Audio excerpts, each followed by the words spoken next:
아저씨 아줌마들이 이거를 저한테 보내기 시작했어요. 당황스럽더라고요. 40대 50대들이 이걸 써서 뭔가를 해봤다라는 것 그게 자체가 되게 다 느낌이 다르죠. 예, 굉장히 충격적이에요. 아니 AI가 이 정도까지 됐단 말이야? 그리고 이게 진짜 일주일도 거의 안 됐잖아요. 그렇죠. 네. 그만큼 파급력가 큰 것 같습니다. 네, 맞습니다. 그러니까는 샘 얼트만 얘기했지만 GPU 녹아내린다.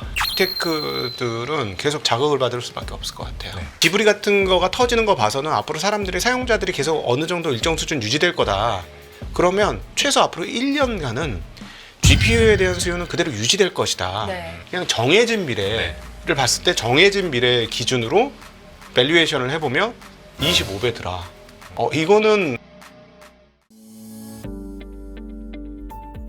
그 지브리 열풍. 네, 엄청나죠. 이게 저희가 체감으로 지금 느끼고 있지 않나라고 네네. 보고 있어요. 카카오톡 프로필을 보면 지브리 스튜디오 스타일로 그 네. 프로필을 바꾸신 분들이 진짜 많아요. 네. 이제 MZ 세대는 이제 지겹다는 얘기를 하고 있어요. 네, 벌써요. 며칠 안 됐는데. 네, 네. 네. 근데 아저씨 아줌마들이 이거를 저한테 보내기 시작했어요. 당황스럽더라고요. 그러니까 각도기님의 사진을 변환해서 보내기 시작했다고요? 아니 자기들의 사진을 그걸로 공유하시는 거예요? 네, 해서 공유를 하고 있는 거예요. 본인들이 신기했겠죠. 네. 이건 굉장히 놀라운 일입니다. 왜냐하면 50대, 40대, 50대들이 이걸 써서 뭔가를 해봤다라는 것 그게 자체가 되게 다 느낌이 다르죠. 예, 굉장히 충격적이에요. 그리고 아마 지금 방송 보시는 분들도 몇 번 받아보셨겠는데 채팅방에 우리 이거 해봤는데 이렇게 됐어 하면서 막 네. 보내는 거예요. 네. 그분들은 매우 신기하겠죠. 네. 근데 조금 저는 이게 굉장한 파격적인 거다. 왜냐하면 일반적인 어떤 대화방에서 무언가 올라올 때는 굉장히 그게 대중화 또는 보편화됐다라는 그렇죠. 얘기잖아요. 아니 AI가 이 정도까지 됐단 말이야? 그리고 이게 몇 개월이 아니라 진짜 일주일도 거의 안 됐잖아요. 그렇죠. 네. 그만큼 파급력가 큰 것 같습니다. 네, 맞습니다. 그러니까는 샘 얼트만 얘기했지만 GPU 녹아내린다. GPU 그냥 다 폭파했다. 이렇게 네. 얘기하고 10만 개가 더 필요하다. 지금 이렇게 얘기하고 있는 거 아닙니까? 자, 이렇게 되면은 어떻게 되냐면 빅테크들은 계속 자극을 받을 수밖에 없을 것 같아요. 네.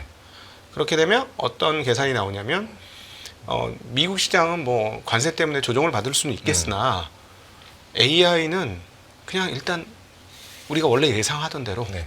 최소 지금부터 1년 정도는 실적은 유지된다.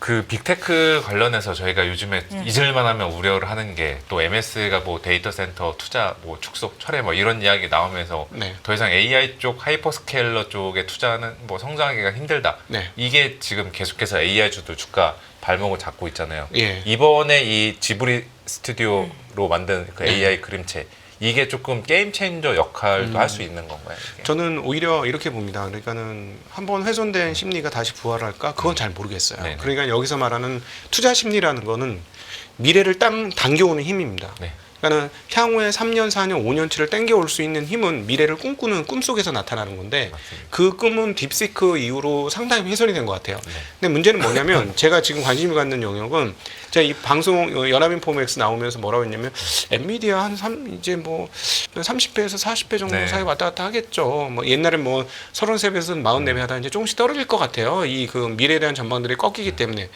근데 어느덧 포워드 기준으로 네. 20배대로 떨어졌어요. 그러니까 미래 엔비디아가 이익을 벌어들인 거를 지금 밸류에이션에 대입을 해보면은 네네. 더 싸졌다라는 거죠. 예, 이 회사가 그 트레일링이라고 해서 지난 1년간의 그 데이터를 한번 확인을 해보면 대략 네. 그 몇 배가 나오냐면 한 36배대가 나옵니다. 지난 1년간. 그러니까 현재 주가가 네. 꽤 높아요. 근데 문제는 뭐냐면 이 회사는 한 해의 성장을 50% 이상 하고 있어요. 여전히 50%. 네, 그것도 많이 줄여서 50%예요. 그러니까 조금 더 줄겠죠. 그래도 원래는 이 회사가 분기에 20-30%씩 성장하던 회사예요. 그러니까 여기서 말하는 성장률이라는 건 우리가 분기 성장을 따지지는 않거든요. 연 성장을 따지는데 분기에 20-30% 성장하던 회사니까 한 1-2년간 앞으로 연간 50%씩 성장한다는 걸 감안해 보면 25배 언더로 떨어집니다. 이 회사가. 그 엔비디아마저도 저희가 이제 이거 좀 싸다? 약간 이렇게 평가를 할 수 있는 단계까지 온 거예요. 그렇죠. 그러니까 제가 드리고 싶은 얘기는 뭐냐면 네. 미래 앞으로 지브리 스타일 때문에 앞으로 이게 이익 성장이 계속해서 가속화될 거니 앞으로 엄청 좋아. 미래가 되게 장밋빛이야. 그러니까 2-3년 이후에 그 앞으로 커질 거를 땡겨 와서 밸류에이션 쳐가지고 현재 주가가 이 얘기가 아니고요. 네. 지브리 같은 거가 터지는 거 봐서는 앞으로 사람들이 사용자들이 계속 어느 정도 일정 수준 유지될 거다. 그러면 최소 앞으로 1년간은 GPU에 대한 수요는 그대로 유지될 것이다. 네. 그럼 최소한 1년이나 2년 정도는 지금의 성장률이 하락 추세는 있지만 성장률은 유지한다는 건 너무나 뻔하게 보이는 미래다. 이거는 3, 4년 후의 미래가 아니고 그냥 정해진 미래를 봤을 때 정해진 미래 기준으로 밸류에이션을 해보면 25배더라. 이거는 접근 가능한 가격이 됐다. 저같이 싼 가격을 좋아하는 사람 입장에서도 그러네요. 진짜 이거- 엔비디아 네. 밸류에이션이 20배 때 들어본 지가 한 거의 1, 2년 된 것 같은데. 과거에 80배 대였죠. 네, 그죠. 예, 80배 대인 회사였는데 이게 여기까지 떨어진 거예요. 네. 그러니까 제가 드리고 싶은 말의 핵심은 4, 5년 그동안에는 3, 4년 이후에 4, 5년 이후에 앞으로 어떻게 될 것인가를 생각해서 밸류에이션을 쳤단 말이에요. 이 회사 같은 경우는. 아니 그 얘기 아니고 지금 분위기 돌아가는 거 보니까 1, 2년은 그냥 정해졌어. 그럼 이 정해진 상태에서 지금 현재 주가는 어느 정도야? 라고 계산을 때려보니 30배가 훨씬 밑으로 떨어지고 있다라는 거죠. 네. 지금 상황에서. 그래서 이거는 시장이 놀래서 이 그 소위 말하는 빅7 이쪽 애들을 너무 과하게 쳐준 거 아니야? 그래서 제가 한번 분석을 해봤어요. 여기 이제 들어오기 전에 한번 쫙 지난 1년간의 EPS 하고 그다음 성장률을 다 감안을 해서 해보니까 이번 하락으로 저는 사실은 뭐 차트 보고 이러면은 되게 두렵잖아요. 그렇죠. 너무 많이 올라가서 떨어지니까 이제 하락 시작인 것 같잖아요. 나스닥 같은 경우는. 네. 저도 차트 보니까 그런 마음은 들어요. 야, 이거 하락 시작인 것 같아. 근데 몇몇 종목들은 이 가격은 좀 심한 거 아니야? 네. 그래서 그 중에 빅7 중에서 제가 보니까 제일 험악하게 떨어진 게 알파벳 메타 네. 이 두 종목이고요. 눈에 가장 많이 띄는 건 아마존입니다. 제가 보니까. 아마존이요? 예, 아마존이 우리가 한국 분들이 이상하게 아마존은 좀 별로 탐탁지 않게 생각해요. 저 M7 중에서 상대적으로 사람들이 많이 관심이 좀 그렇게 예. 덜한 거 근데 종목인 것 같습니다. 그냥 성- 단순히 유통회사 아니야? 라고 네, 생각하시는 뭐- 분들이 많으실 것 근데 같아요. 성장률은 가장 무서운 회사가 아마존이에요. 예, 아마존이 가장 무서운 성장을 지금 하고 있고 네. 이 아마존이 쿠팡의 모델 그 모체라는 건 알고 계시죠? 네. 근데 또 따져보면 아마존의 모체가 되는 회사가 오프라인에 있더라고요. 찾아보니까 어디죠? 코스코예요. 코스트코. 음, 예. 아마존의 지향성과 코스트코의 지향성이 매우 비슷했습니다. 방향성이. 이 고객 확장 전략도 그렇고. 그럼 뭐냐면 회사를 확장하는 데 집중하고 재투자를 집중하면서 마진을 쉽게 땡겨오지 않았어요. 그래 계속 마진을 포기하면서 고객 확장 전략을 폈던 거거든요. 근데 이 아마존이 드디어 이익이 나기 시작하는 거예요. 네. 이게 굉장히 무서운 일이거든요. 근데 이 아마존이 그래서 지금은 한 35배 정도 됩니다만 이 추세로 가면은 내년쯤이면 20배대로 떨어져요. 그러니까 가장 극적으로 밸류에이션 가치가 올라가는 회사는 아마존이고요. 이 회사들 중에서 그 다음에 이제 뭐 엔비디아, 알파벳, 메타 이런 회사들이 되겠습니다. 그 아마존은 이제 뭐 유통회사로만 봐야 되는 거예요. 여기도 원래 이제 AWS 네. 이제 클라우드 쪽들도 원래 주력이잖아요. 네네. 그거보다는 유통 쪽에 좀 더 초점을 맞춰서 보면 되나요? 아니죠. 그건 아니죠. 네. 아마존의 비즈니스 프로세스를 봐야 됩니다. 아마존이 무서운 이유는 그 이익을 당장 이번 분기에 볼 수 있는 이익을 다음 미래를 위해서 지연시킬 수 있는 회사의 DNA가 있다는 게 제일 무서운 점이에요. 제가 봤을 때 뭐냐면 보통 이 주식이 상장되었고 미국처럼 주주자본주의가 강력하고 주주들의 요구가 강력한 경우에는 그 이번 분기에 떨어질 수 있는 이익을 이연시키기는 매우 어려워요. 주주한테 줘야 된다. 약간 네, 이런 그 거군요. 눈치 너무 많이 보이거든요. 네. 근데 이 회사는 계속 이연시키는 거예요. 우리는 다음 것을 위해서, 다음 확장을 위해서 여기에 자본을 써야 되기 때문에 당신들한테 줄 게 없습니다. 이렇게 되는 거죠. 근데 그 과정들을 지난 한 20년간 꾸준히 그렇게 해 왔거든요. 근데 이 무서운 점이 뭐냐면 얼마 전까지만 해도 한 2년 전까지만 해도 이익이 안 나던 회사예요. 그러니까 막 100몇십 배 막 이래요. 네. 그래서 저도 그때 이 회사를 몰랐을 때는 너무 비싸잖아. 네. 말도 안 되는 가격이야. 이러고 쳐다도 안 봤는데 회사 구조가 어떻게 그 돌아가고 있는지를 보니까 이 회사가 굉장히 무서운 회사구나. 그러니까 쿠팡에 미국의 저명한 투자자들이 쿠팡 투자를 했지 않습니까? 네네네. 공모할 때 그 비싼 가격에. 근데 왜 했냐는 거죠. 아마존 투자 못한 서러움이 쿠팡 투자하겠다라고 저는 보여요. 예.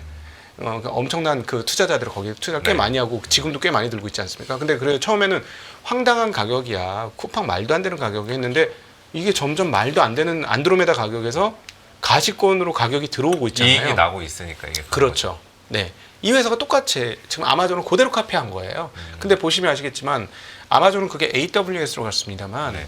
쿠팡 같은 경우는 어디로 갔습니까? 그게 유통만 하는 게 아니잖아요.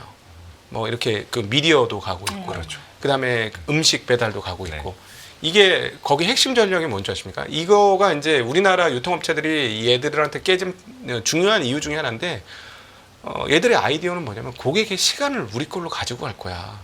이런 전략으로 기업 경영을 하고 있어요. 그러니까 우리나라는 그런 경영을 해본 적이 없는 거예요. 그러니까 그냥 유통업체라고 생각하고 맞짱을 떴으니 쿠팡한테 이기기가 어렵게 된 거죠. 맞습니다. 쿠팡의 최대 핵심 가치는 고객의 시간을 나의 것으로 가져오겠다. 그게 무슨 의미일까요? 고객의 시간을 나의 것으로 가져온다? 고객이 최대한 우리 사이트에 많이 머물 수 있도록 모든 그 기업의 경영을 진행시킨다는 거예요. 그러니까 사업을 내가 필요한 진행시킨다. 모든 것이 쿠팡 어플 안에서 해결될 수 있는 그런 네. 세상이에요. 그러니까 지금 당장 이익은 안 나도 상관없어. 고객을 최대한 우리 사이트에 오래도록 머물게 해줘야 돼. 진짜 쿠팡 쓰시는 분들 보면 처음에 쇼핑 앱으로만 하다가 네. 어느 순간 쿠팡 플레이 쓰고 네. 이제 배달도 거의 쿠팡 이츠로만 맞아요. 쓰고 네. 이런 식으로 묶여 있게 되는 그런 효과가 있더라고요. 그렇죠. 쿠팡 이츠를 보면 그게 대표적으로 드러나는데 쿠팡 이츠가 이익을 하나도 못 내요. 상관없어요. 네. 쿠팡 입장에서는 고객만 잡아놓으면 되는 거니까. 이익은 한참 지나면 나중에 저절로 나와요. 그게 이제 아마존의 전법이었거든요. 네, 네. 예, 그래서 저는 아마존이 내년도 이 추세면 20대 그 이익 대비 20배로 떨어진다? 참 놀라운 일이구나. 그래서 이번에 만약에 여기서 추가적으로 하락을 한다면 정말 죄송한 얘기지만 테슬라는 제외예요. 테슬라는 지금 이익의 성장률이 들쭉날쭉해서 잘 안 보여요. 그러니까 미래 그 어떤 새로운 동력은 기다리고 있는데 그게 현금화 될 건지 여부는 좀 더 지켜봐야 돼요. 그래서 좀 명확하지 않아요. 근데 이제 다른 기업들은 현금 흐름이 너무나 명확합니다. 너무나 명확해서 지금 이 상태로 조금 지나면 갑자기 밸류에이션 매력이 툭툭 올라오는 네. 그런 회사들로 바뀌게 되는 거죠. 그래서 지금부터 이제 만약에 여기서 미국 시장이 더 빠진다면 이 빅테크들 중에서 내년도 PER 배수가 현재 주가에서 뚝뚝 떨어지는 기업들은 네. 좀 잘 지켜보고 계시면 좋을 것 같습니다. 그러니까 첫 번째 말씀하신 이슈의 아이디어를 사실은 지브리 스튜디오 스타일로 네. 뭐 카톡 이미지를 좀 바꿔줘. 그래서 이제 뭐 엔비디아의 GPU를 더 많이 쓰게 될 것이고 그렇게 따지고 보면 엔비디아의 성장률은 계속 유지가 될 거기 때문에 엔비디아 지금 주가 수준 괜찮다라는 말씀이셨지만 네. 뭐 올해 고점 대비였나요? 작년 고점 대비 지금 나스닥 지수가 한 10% 넘게 빠져 있잖아요. 네. 그래서 네. 많은 분들이 M7 주가 흐름이 이제 여기서 꺾이는 건가라고 네. 고민을 하실 텐데 그게 아니고 네. 테슬라를 제외한 그 안에 있는 그 뭐라 그래야 되죠? 7개 종목, 6개 종목이 모두 앞으로 괜찮을 것이다라는 관점을 좀 유지를 하고 계신 거네요. 네. 일단 뭐 마이크로소프트나 애플 같은 경우는 이제 아주 오래된 회사라서 성장률이 네네. 그렇게 크게 나오진 않습니다. 한 10에서 15% 정도 나오고 있어요. 그래도 나와요. 네네. 그게 참 놀라운 그 큰 회사가 그 정도 나오는 것만으로도 그러니까요. 대단한 거 아니에요? 그게 맞아요. 그 네. 거대한 회사가 1년에 10%씩 이익 성장을 하고 있다는 건 참 놀라운 일이긴 한데 어쨌든 이런 기업들은 이익 성장이 조금 성장률이 좀 네. 줄어들었고요. 나머지 이제 엔비디아, 아마존, 알파벳, 메타, 넷플릭스 이런 회사들은 이익 성장률이 매우 높게 나오고 있어요. 그래서 그런 측면에서 보면 여기서 주가가 더 떨어지면 굉장히 적정가 제가 이제 미국 주식 싸다는 얘기를 한 번도 안 하고 항상 비싸다는 얘기만 했던 네. 사람이거든요. 근데 이제 적정가 수준으로 내려오기 시작한 거예요. 물론 적정가 밑으로 떨어질 수도 있죠. 아이고, 그렇죠. 예, 그거는 뭐 열려 있습니다. 뭐 그러면 오히려 정말 좋은 매수 찬스가 올 거고, 그러니까 미국 주식 투자하신 분들한테 드리고 싶은 말은 여기서 더 떨어지면 이 회사들이 진짜 오랜만에 안 비싼 주식들이 된다. 네. 네, 그거를 조금 지금 시점에서는 한번 얘기를 하고 짚고 네. 넘어가도 될 것 같아서 그 말씀을 드린 겁니다. 네. 그리고 대표가 엔비디아예요. 네. 네, 엔비디아가 지브리를 봤을 때 1년 정도 정리해 주신 것처럼 네. 1년 정도는 유지가 될 거다 성장률이. 그렇다면 이 성장률이 유지된다면 현재 주가는 비싼 거냐? 네. 따져보면 비싸진 않다. 이렇게 정리해 볼 수 있겠죠. 테슬라 잠깐만 네. 조금만 더 짚어보면 일론 머스크 CEO가 이제 네. 경제 효율부 수장 자리를 내려놓고 복귀할 5월 가능성이 달에 뭐 내려놓고 복귀한다는 이야기가 있었죠. 있고 원래 그 도지가 130일이에요. 네. 특별장관 임명되면 130일 일하게 돼 있고 그 D-Day가 1월 21일인가부터 이랬기 때문에 한 5월 보름입니다. 네. 5월 보름에 끝나는데 지난 엊그저께 나와서 너무 비싼 값을 치렀다고 얘기했어요. 본인이 네. 어떤 측면에서 비싼 값을 치렀다고 그 도지 장관직이 네. 너무 비쌌다고 얘기를 한 거예요. 아. 그 말인즉슨 무슨 말이냐? 내가 이거 하면서 테슬라 주가 너무 많이 빠졌다는 얘기입니다. 그렇죠. 거의 네. 그 3개월 동안에 반토막까지 난 적 있었으니까. 네. 네, 그래서 이 얘기를 한 거는 제 개인적인 해석은 이렇습니다. 220달러 가니까 이제 이런 얘기를 했거든요. 더 이상 밀리면 안 된다는 얘기가 되겠죠. 200달러 사수하는. 네. 200달러는 사수가 돼야지 된다. 왜냐하면 앞서 잠깐 다른 기업하고 비교를 해드렸습니다만 네. 다른 7개 기업과 테슬라의 다른 점은 다른 회사들은 확정적 현금 흐름이 정해져 있어요. 그리고 확정적 현금 흐름이 증가하고 있는 것도 정해져 있어요. 근데 테슬라는 그게 정해져 있지 않아요. 그래서 여기서 주가가 흔들려 버리면 회사 자체가 흔들릴 수도 있어요. 왜냐하면 거기 엔지니어들이라든가 이런 사람들이 다 주식과 연계되어 있어요. 그러면 이 사람들이 그 좌불안성 엉덩이에 들썩들썩 할 수 있기 때문에 그럼 좀 문제가 되거든요. 그래서 현재 상태를 계속 유지하기가 쉽지 않을 겁니다. 그래서 아마도 5월 15일까지 있을 수 있긴 하지만 그 전에 복귀할 가능성도 열어둬야 될 것 같습니다. 그래서 제가 보기엔 200달러 깨질 것 같으면 더 이상 못 견디고 복귀할 수 있지 않을까 그런 생각이 들고요. 그러면은 그 이제 테슬라 주주들한테는 그나마 좀 다행인 뉴스다. 지금 계속 이제 원한을 사고 있잖아요. 네. 일단 리스크라고 할 정도로. 예, 근데 아직까지 그거는 그 1분기에 워낙 숫자가 많이 빠져가지고 그렇다고 보는 건 좀 맞진 않아요. 왜냐하면 이 회사가 모델 Y 주니퍼를 새로 생산을 하면서 3주간 셧다운을 했습니다. 공장을 전면 셧다운을 했는데 이 대수를 계산을 해보면 이게 꽤 많은 대수예요. 그렇기 때문에 지금 3월달엔 근데 좀 늘었거든요. 네.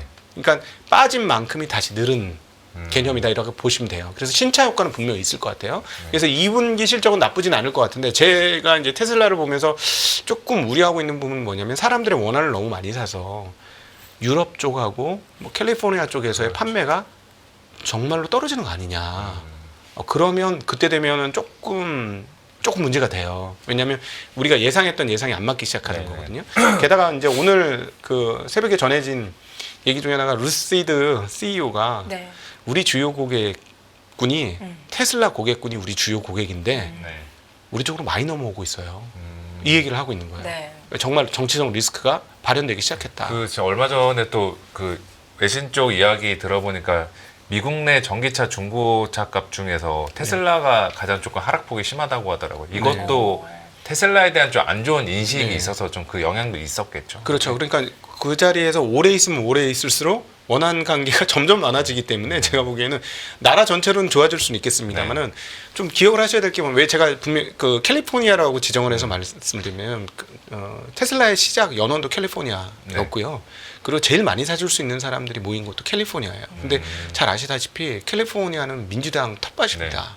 그럼 민주당 지지자들이 친환경차에 대해서 훨씬 더 호의적이에요. 네. 근데 지금 민주당 지지자들의 심리 지수 이런 거 따로 분석해 보면 이번에는 공화당 민주당이 다 떨어졌어요. 네. 미시건 대학교 그렇죠. 소비자 심리 지수 따져 보면 근데 전달 민주당 예비치하고 쪽 전달은 민주당은 그냥 바닥으로 굴러 떨어졌어요. 예. 그러면 테슬라 어떻게 될 것이냐라는 거죠. 그래서 제가 보기에는 끝까지 있는 것보다는 빨리 돌아오는 게 테슬라 입장에서는 굉장히 좀 필요한 상황 아니냐. 그리고 이렇게 얘기했다는 거 장기적으로 많은 대가를 치르고 있다. 매우 비싼 일이었다. 이렇게 얘기를 했어요. 그러니까 저는 처음에 이분이 끝까지 밀어붙일 거라고 생각했거든요. 왜냐하면 이런 정도 되는 분은 돈 버는 게 중요한 게 아니고 자기가 목표했던 걸 성취하는 게 중요해요. 거기서 보람을 느끼는 사람이거든요. 이 사람한테 돈이 뭐가 필요해요? 그죠? 예. 돈이 더 이상 필요한 사람이 아니고 자기가 어떤 일을 해서 무언가 바꿔냈고 성과를 이뤄냈다는 게 중요한 사람이어서 끝까지 버틸 거라고 저는 생각을 했어요. 근데 이 얘기를 하는 거 보니까 빠지는 주가 앞에 장사 없다 이건. 그렇죠. 예. 그 느낌이 이제 드디어 들어왔습니다. 그래서 이렇게 된다면 아마도 5월 15일 전에 이전에 복귀할 가능성도 열어둬야 됐고 그거는 테슬라 주주들한테는 조금 다양한 점이다. 예. 왜냐하면 아까도 다시 한번 말씀드리면 다른 7개 기업하고 정말 달라요. 들쭉날쭉해요 이익이. 예. 이익의 문제다.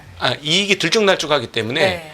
뭔가 미래에 대한 꿈이 그대로 유지가 안 되면 이 밸류에이션을 지탱할 방법이 없는 거예요.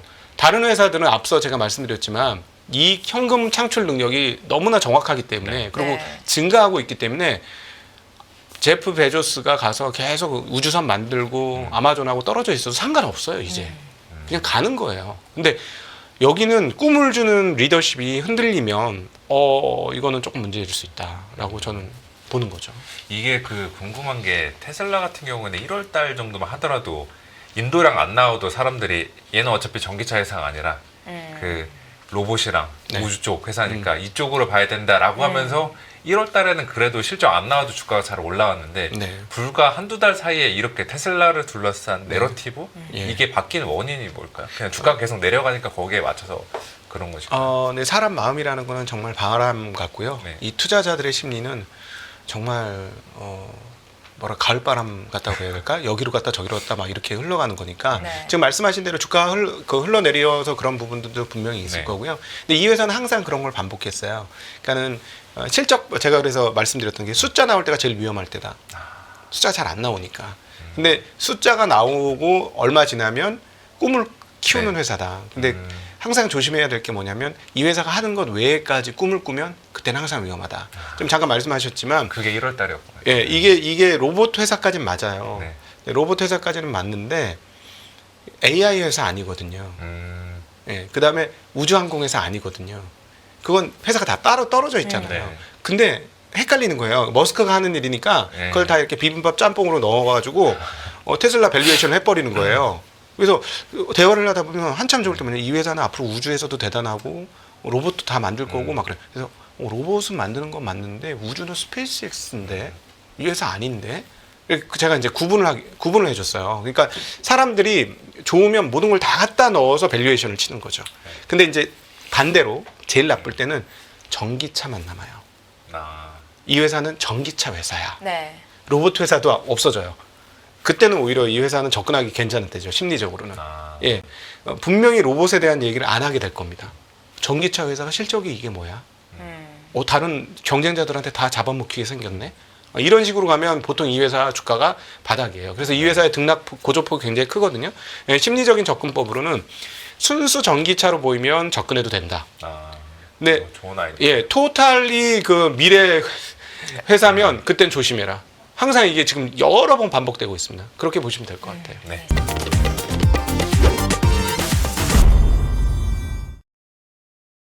더 많은 영상을 보고 싶으신 분들은 화면 오른쪽에 있는 구독 버튼을 눌러주시기 바랍니다. 그리고 영상을 보시면서 좋아요는 필수인 거 아시죠? 항상 인포맥스 라이브를 사랑해주셔서 감사합니다.